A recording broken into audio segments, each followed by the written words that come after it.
श्राद्ध पक्ष में तुलसी के क्यारे के पास में एक छोटी सी कटोरी रखकर घर का कोई भी व्यक्ति, चाहे महिला हो, पुरुष हो, पुत्रवधू हो, बच्चे हों, कोई भी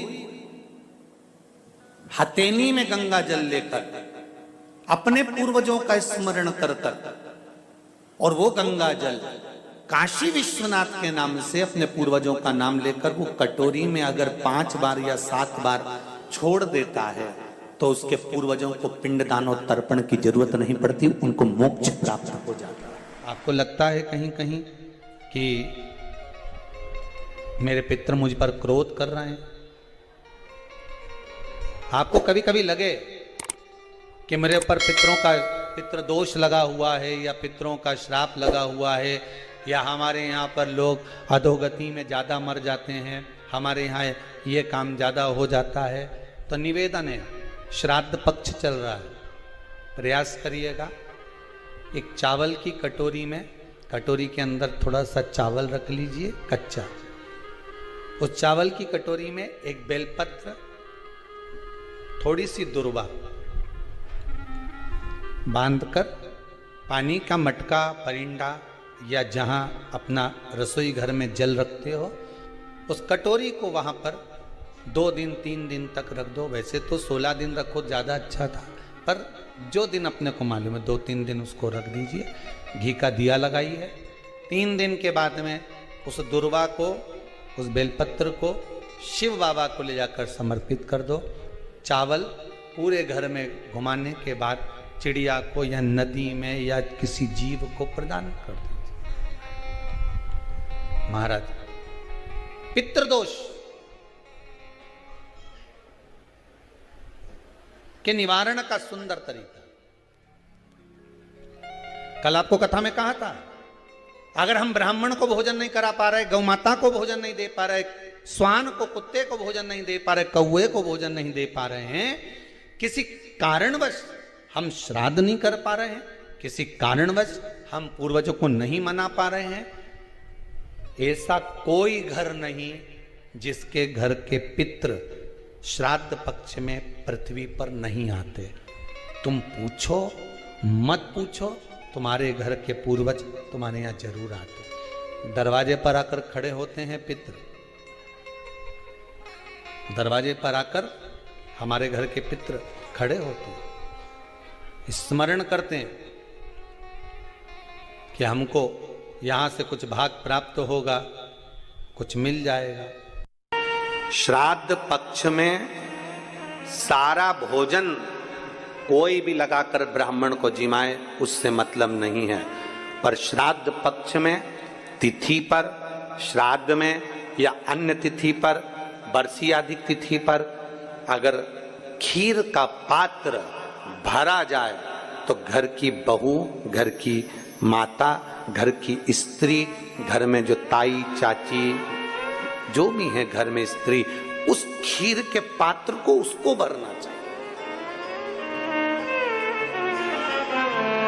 संपूर्ण थाली कोई लगाए और फिर निवेदन करेंगे। श्राद्ध पक्ष में एक बार प्रयोग कर देखिए, जिसके घर में 23 से 24 साल तक भी औलाद नहीं हो, 23 से 24 साल तक भी औलाद पैदा नहीं हुई हो, जिसके घर में संतान ना हुई हो, वो एक प्रयोग जरूर करे। एक प्रयोग जरूर करो कि 23 साल तक भी औलाद ना हुई हो तो श्राद्ध पक्ष में तुम्हारे दादा परदादा किसी का श्राद्ध घर में हो रहा हो, और किसी दादी का श्राद्ध, किसी दादा का श्राद्ध, किसी बुजुर्ग का श्राद्ध तुम्हारे घर में हो रहा हो, तो खीर के बर्तन में खीर तुम भरकर और उस ब्राह्मण को जिसको घर में बुलाया गया है भोजन कराने के लिए, वहां तुम देकर आओ और अगले श्राद्ध तक इंतजार करो।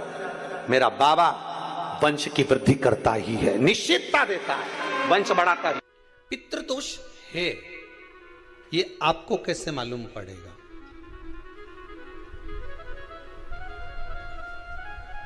पितृ भूखे हैं, इसका तो वर्णन हमने पहले कर दिया कि रात्रि को जब आप सोने के बाद में 1-1.5 घंटे बाद अगर आपकी नींद खुल जाए, 1 घंटा 1.5 घंटा आप सो लिए, उसके बाद जो नींद खुली तो 1-1.5 घंटे तक अगर आपको नींद नहीं आ रही है, रात्रि को सोने के बाद में 1 घंटे बाद जब उठे तो आपको प्यास लग गई, भूख लगने लगी, प्यास लगने लगी कि मेरे को पानी पीना पड़ेगा, घबराहट हो रही, पानी पीना पड़ेगा। एक डेढ़ घंटे सोने के बाद अचानक नींद खुले और आपको प्यास लगे, समझ लेना आपके पितृ भूखे हैं और प्यासे हैं।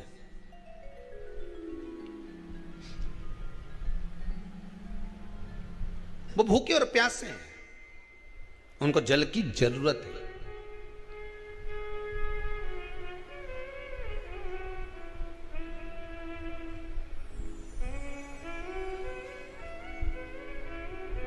किसी भी नदी में, सरोवर में, कुंड में, बावड़ी में, तालाब में, आप तीर्थ में जाकर जब स्नान करते हैं तो स्नान करने के बाद एक काम का नियम बना लो कि अपने हाथ की अंजलि में जल लेकर अपने पूर्वजों को देना। प्यासे रहते हैं, भाग मांगते हैं।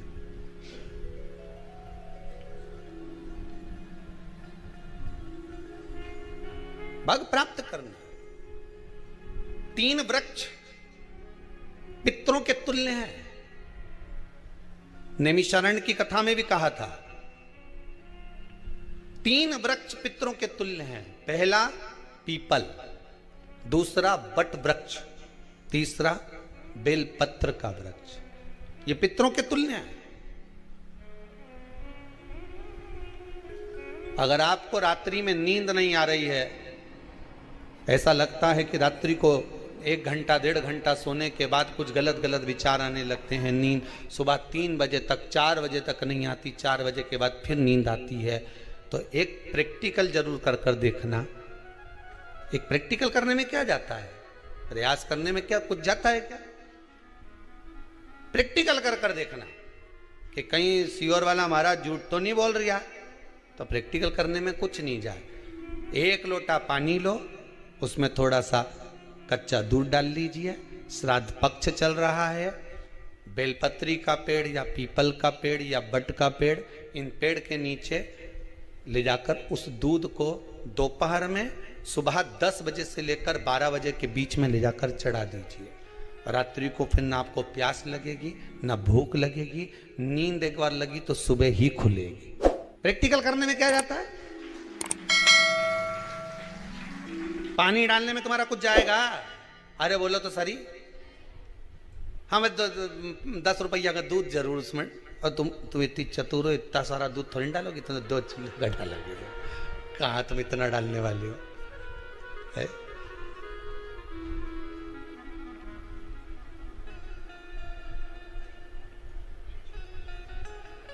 कहा बहुत चतुर लोग हो रहे संसार में हो।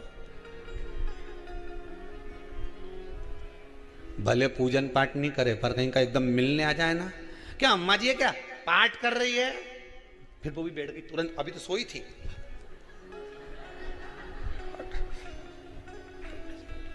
तुरंत क्या पंडित जी हैं क्या, उनसे थोड़ा सा काम है, अभी माला जप रहे हैं, मालूम पड़े पंडित जी तो आराम से सेव फल खा रहे थे। अब प्लेट सोफा के नीचे घुसे तुरंत।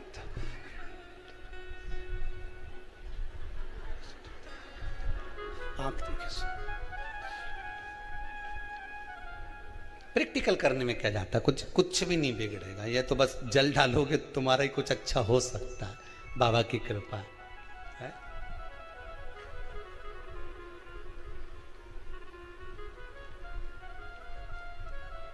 तीन वृक्ष पितरों के तुल्य हैं। पहला जम के बोलिए पीपल, दूसरा बट वृक्ष, तीसरा बेलपत्री का वृक्ष। तीनों पीपल के वृक्ष में 52,000 ब्राह्मण एक साथ निवास करते हैं, इसलिए पितृतुल्य है। बट वृक्ष ब्रह्मा जी के मस्तक से बना, इसलिए पितृतुल्य है। और बेलपत्री का वृक्ष माता पार्वती जी के अश्रु से बना। जब आंसू गिरे थे माता जगत जननी जगदम्बा पार्वती के, उस समय पर पितृलोक में हलचल उत्पन्न हो गई थी। हमारी नातिन की आंख में आंसू कैसे आ गए? मैनावती की पुत्री है,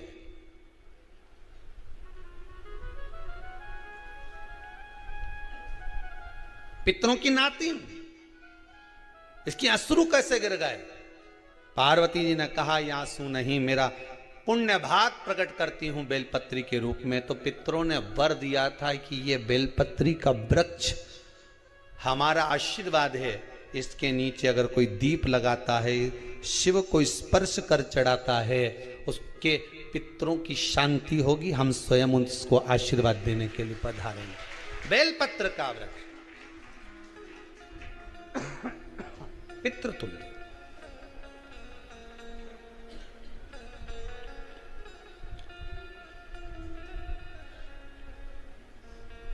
तो रात्रि को अगर भूख लग रही है, प्यास लग रही है, तो पितृदोष।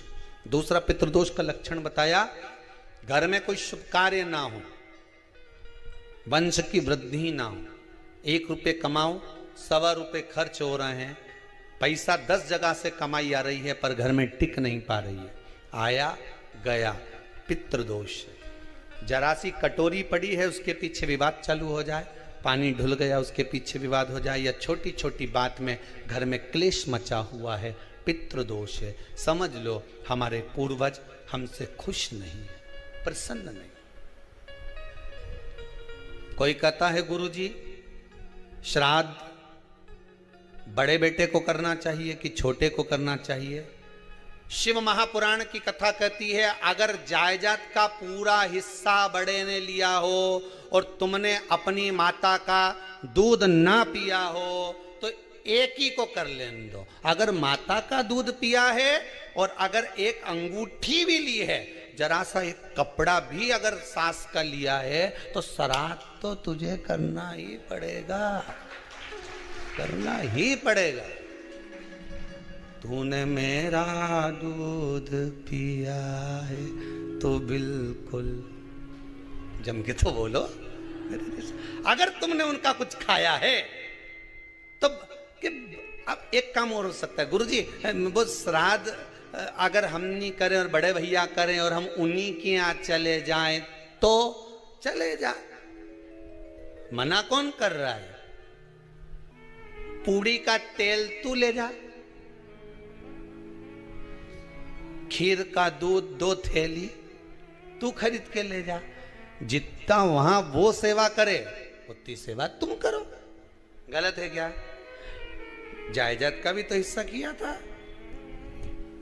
सुई की नोक के बराबर नहीं धुआं ने, ईंट इधर खसकी है तो हमारी इधर खसका दीजिए। हमारी बसियत में इतना लिखा है तो फिर बसियत में ये भी लिख के जाना चाहिए था। मैं तो क्यों सबके, तुम डरो मत ही रहे एक भी। जब छोरा छोरी के जब सब सामान, प्रॉपर्टी दो ना, जमीन दो ना, जायदाद दो ना, सारा सामान छोरा छोरी के दो, तो उनके लिख के भी जाओ कि हमारी श्राद्ध कर दे अच्छे से, नहीं तो भूतड़ी बन के सताऊंगी। देखिए श्राद्ध करो। कितना दिया तुमको? बोलो ईमानदारी से बोलना, कितना दिया? ढेरों। और एक बात बहुत अच्छे से कहूंगा, आप लोगों के जीवन में उतरे। अगर मायके में भाई, मायके में भाभी, मायके के लोग अगर आपके माँ बाप का श्राद्ध नहीं करते हैं तो बेटी भी अपने माता पिता का श्राद्ध कर सकती है। उसने भी दूध पिया है अपने माता पिता का, पर वो श्राद्ध का भोजन कौन कराएगा? बेटी का पुत्र हो, बेटी की पुत्री हो, वो कराए। और नाम वो नाना नानी का ले ले करे। अगर वो नहीं कर रहे हैं, वो नहीं संभालते, वो नहीं जानते, तो आप करो तो करे। 2 भाग होते हैं। जब एक रोटी गाय के मुख में दी जाती है, गाय के मुख में जब हम रोटी देते हैं, एक रोटी जब देते हैं, या तो गाय के मुख में 16 श्राद्ध में जब रोटी देते हैं तो रोटी को बीच में से तोड़कर, रोटी का जो भाग होता है उसको, मतलब ऊपर से फुलका का परत नहीं निकालना है। रोटी जो सीधी सीधी है ना, जैसे ये रोटी है तो इसको बीच में से तोड़ लिया, दो भाग विभाजित कर लिया, नीचे वाले भाग में भी थोड़ा सा गुड़ शक्कर रख लिया, ऊपर वाले भाग में भी गुड़ शक्कर रख लिया, एक के ऊपर एक रोटी को रख लिया, वो गाय को दी। तो अपन श्राद्ध पक्ष में 2 पूड़ी का प्रमाण है कि गाय को 2 रोटी दी जाती है, कुत्ता को 2 रोटी दी जाती है। 2 पूड़ी रख के देते हो, देते आप लोग को तो देते होगे, 2 पूड़ी के ऊपर पूड़ी रखकर, थोड़ा सा मीठा रखकर, नमकीन रखकर, कुत्ते को भी देते, 2 पूड़ी तोड़कर कागा को भी देते। 2 पूड़ी का प्रमाण कहां से आया? 2 भाग रोटी के टुकड़े का प्रमाण कहां से आया? श्राद्ध पक्ष में ही ऐसा क्यों किया जाता है? बाकी के समय पर तो कोई ऐसा 2 पूड़ी का प्रमाण ही नहीं, पर श्राद्ध पक्ष में ये क्यों कहा जाता है कि पूड़ी के ऊपर पूड़ी रख दे, उसमें मीठा रख दे, खीर शक्कर रख दे, गाय को दिया, कुत्ते को दिया, कागा को दिया, ऐसे क्यों कहा जाता है? उसका कारण क्या होता है? उसका केवल एक कारण है, जो नारी ने भोजन का निर्माण करा है, जो घर की बहू भोजन बनाई है, जो घर की बेटी ने भोजन बनाया है, घर की माता ने भोजन बनाया है। महाराज, पिता पुरुष एक कुल को तारता है, बेटी 2 कुल को तारती है। जब श्राद्ध पक्ष में 2 भाग रोटी के कर कर गाय को देती है, तो 1 भाग तो उसके ससुराल वालों को मिलता है।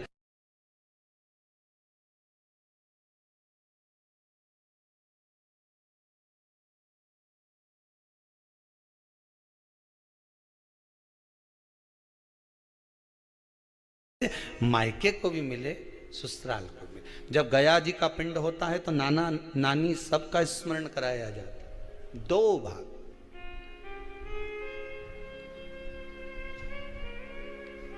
पुण्यता प्राप्त। अब लोगों को मालूम तो है नहीं कि 2 पूड़ी क्यों रखते हैं, उसका कारण वर्णित है शास्त्रों।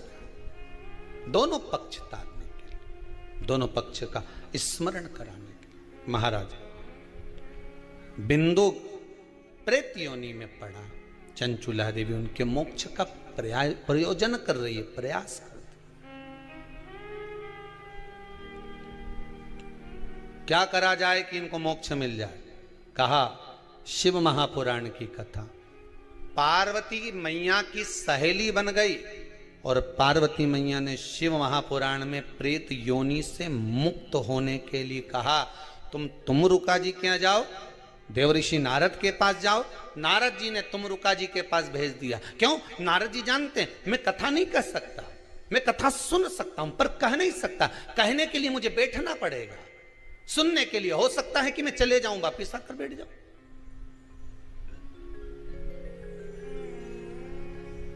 तुमरुका जी से कहा कथा कह दोगे? हाँ, कहने में क्या दिक्कत है? मेरे पति को प्रेत योनि से मुक्त करना है। तुमरुका जी बोलते हैं केवल तुम्हारा पति प्रेत योनि से मुक्त नहीं होगा। तुमरुका जी ने शिव महापुराण में कहा, सुनो चंचुला देवी, केवल एक व्यक्ति शिव पुराण से नहीं तरता, इस बिंदुक जैसे ना जाने कितने प्रेत इस वायुमंडल में घूम रहे होंगे, ना जाने कितने पितर, ना जाने कितने आहूत, ना जाने कितने वासुक इस वायुमंडल में घूम रहे होंगे। तुम्हारा पति तुमको दिखा नहीं, तुम्हारा बिंदुक तुम्हें कभी नजर आया नहीं, फिर कारण क्या था? बस मन में शांति नहीं है। घर में सारा सुख है पर हृदय में शांति नहीं, समझ लो पितृदोष है। क्या करा जाए? फिर क्या करोगे?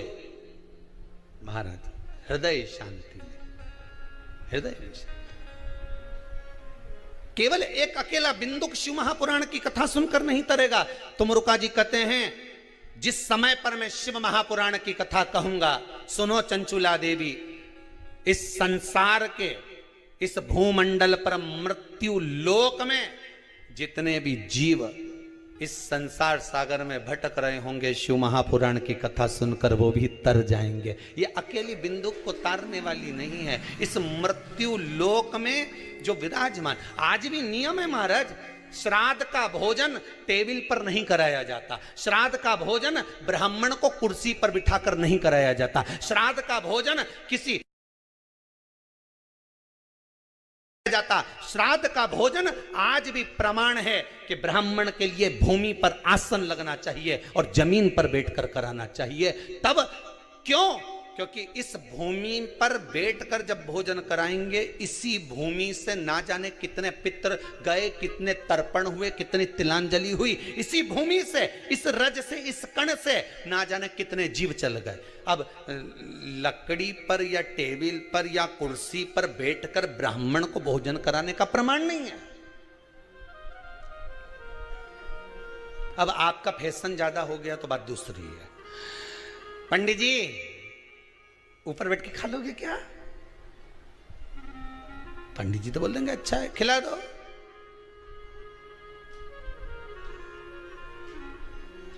ऊपर बैठ के क्यों?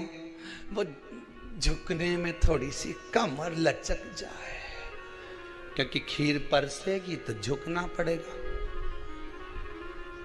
अब ब्राह्मण अगर भोजन करने आसन पर बैठेगा, तुम अगर थोड़ा झुककर परसोगी, ब्राह्मण के सम्मुख में आप थोड़ा सा भोजन कराते समय झुकोगी।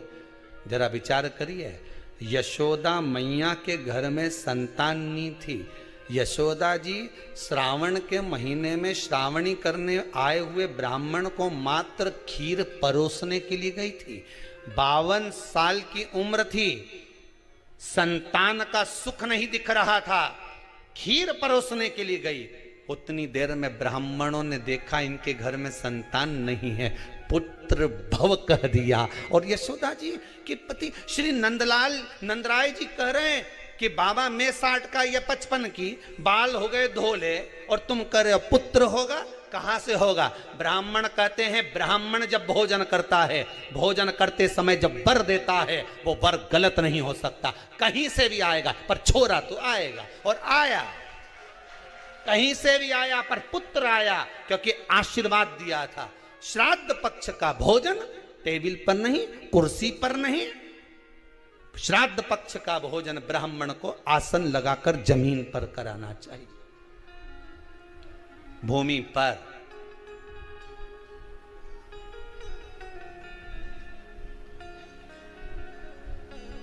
अब आजकल के ब्राह्मण भी थोड़े नीचे,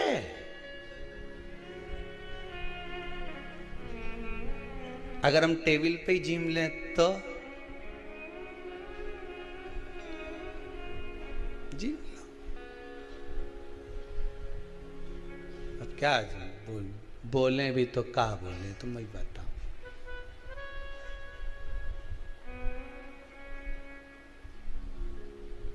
थोड़ा सा भाग भूमि का हो महाराज। तर्पण तिलांजलि सब भूमि पर।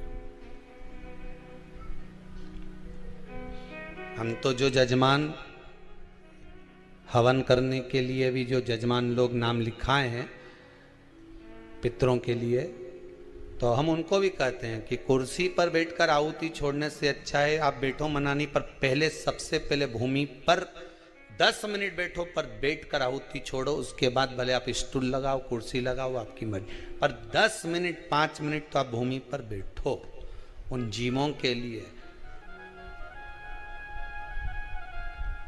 उन जीवों के।